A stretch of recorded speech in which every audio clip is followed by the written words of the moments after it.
International business and international business എന്ന് വെച്ചാൽ international trade means trade between the two or more countries. രണ്ട് രാജ്യങ്ങൾ തമ്മിലുള്ള ട്രേഡിന് പറയുന്ന പേരാണ് ഇൻ്റർനാഷണൽ ബിസിനസ്.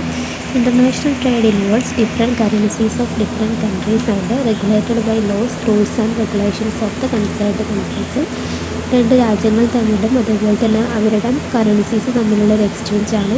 നമ്മുടെ ലോയും റൂൾസും റെഗുലേഷൻസൊക്കെ റെഗുലേറ്റ് ചെയ്തിട്ടുണ്ടായിരിക്കും. International business refers to business transaction crossing national borders at any stage of the transaction.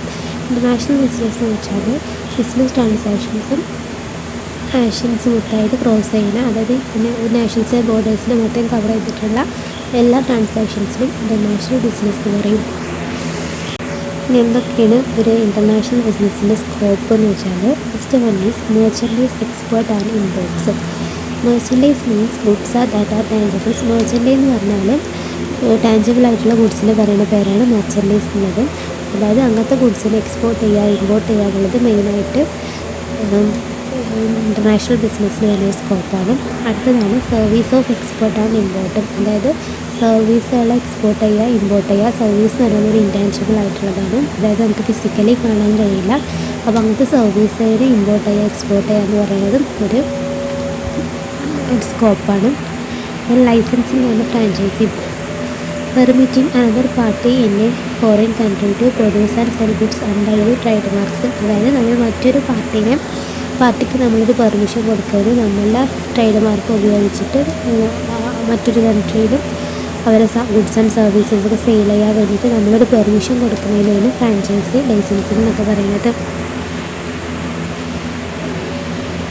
അടുത്തൊരു സ്കോപ്പാണ് foreign investment. Foreign investment is another important form of an international business. Foreign investment involves investment of funds abroad in exchange for financial return. അതായത് മറ്റുള്ള രാജ്യങ്ങളും അവരുടെ business start ചെയ്യാൻ വേണ്ടിയിട്ട് നമ്മുടെ രാജ്യത്ത് വന്നിട്ട് പല ഇൻവെസ്റ്റ്മെൻറ്റും ചെയ്യുകയാണെങ്കിൽ അതിനാണ് ഫോറിൻ ഡയറക്റ്റ് ഇൻവെസ്റ്റ്മെൻറ്റ് എന്ന് പറയും. ഓപ്പോസിറ്റായിട്ട് നമ്മുടെ രാജ്യം മറ്റുള്ള രാജ്യത്ത് പോയിട്ട് അവിടെ ഡെപ്പോസിറ്റ് ചെയ്യുന്ന ഇൻവെസ്റ്റ്മെൻറ്റിനെ ഫോറിൻ ഡയറക്റ്റ് ഇൻവെസ്റ്റ്മെൻറ്റ് എന്ന് പറയും. ദെൻ നെക്സ്റ്റ് ഒരു സ്കോപ്പാണ് monopoly power. It might arrive from a patent rights, technological advantages, product segregation etcetera.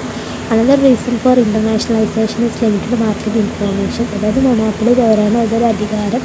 അതായത് നമുക്കൊരു പാറ്റൻറ്റ് കൈ കിട്ടുന്നതും ടെക്നോളജി അഡ്വാൻസ് ഒക്കെ നമ്മുടെ കയ്യിലുള്ളതോടെ നമുക്കൊരു മൊണോപ്പൊളി പവർ ഫീൽ ചെയ്യും. ഇതൊക്കെയാണ് മെയിനായിട്ടുള്ള ഇൻ്റർനാഷണൽ ബിസിനസ്സിൻ്റെ സ്കോപ്പ്. അടുത്തതാണ് reasons for international trade.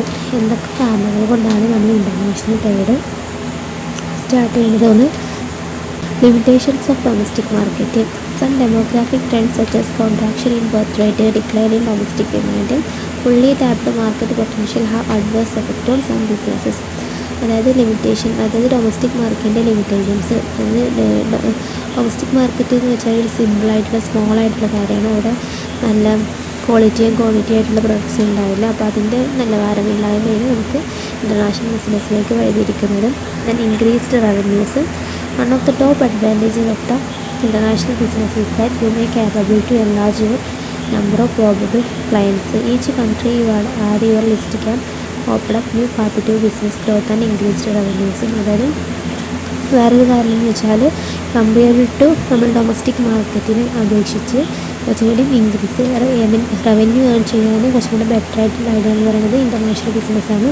So ഈ കാരണം കൊണ്ട് നമ്മൾ ഇൻ്റർനാഷണൽ ബിസിനസ് മൂവ് ചെയ്യും. Then growth of opportunities. അതായത് ഫോറിൻ മാർക്കറ്റേഴ്സിൽ കൂടുതലായിട്ട് ജോബ് ഓഫേഴ്സ് ഉണ്ടായിരിക്കും, നമ്മുടെ ഗ്രോത്തൊക്കെ കുറച്ചും കൂടി ഇമ്പ്രൂവ്ഡ് ആയിരിക്കും. അതുകൊണ്ട് തന്നെ മെയിനായിട്ടുള്ള കാരണമാണ്. ഒരുപാട് വായിക്കാനുണ്ട്, അതൊക്കെ വായിച്ച് മനസ്സിലാക്കുക. ഞാൻ ജസ്റ്റ് സിമ്പിളായിട്ട് ഒന്ന് പറഞ്ഞ് മനസ്സിലാക്കുക എന്നുള്ളൊരു ഉദ്ദേശം മാത്രമേ ഉള്ളൂ. അടുത്തതാണ് expand and diversify. International business can enlarge and expand it's activities. This is because it earns very high profits. It also get financial help from the government. Expand and diversify, അതായത് ഇൻ്റർനാഷണൽ ബിസിനസ് ഒരുപാട് expand ആയിട്ടാണ് അവരുടെ ആക്ടിവിറ്റീസൊക്കെ കുറച്ചും കൂടെ വൈഡായിരിക്കും.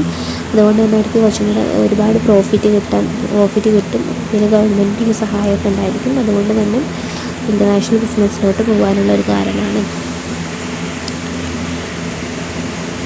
അടുത്തതും opportunity സ്പെഷ്യലൈസും. ഇതും അതേ ഒരു ലെവലിൽ വരുന്നൊരു ഇതാണ്. International market can open up avenues for a new line of സർവീസോ പ്രൊഡക്റ്റ്. അതായത് കുറച്ചും കൂടെ ന്യൂ ആയിട്ടുള്ള വെറൈറ്റി ഓഫ് പ്രൊഡക്ട്സും സർവീസസൊക്കെ കുറച്ചും കൂടെ നമുക്ക് ഫോളോ അപ്പ് ചെയ്യാൻ സഹായിക്കുക ഇൻ്റർനാഷണൽ ബിസിനസ്സിലൂടെ ആയിരിക്കും.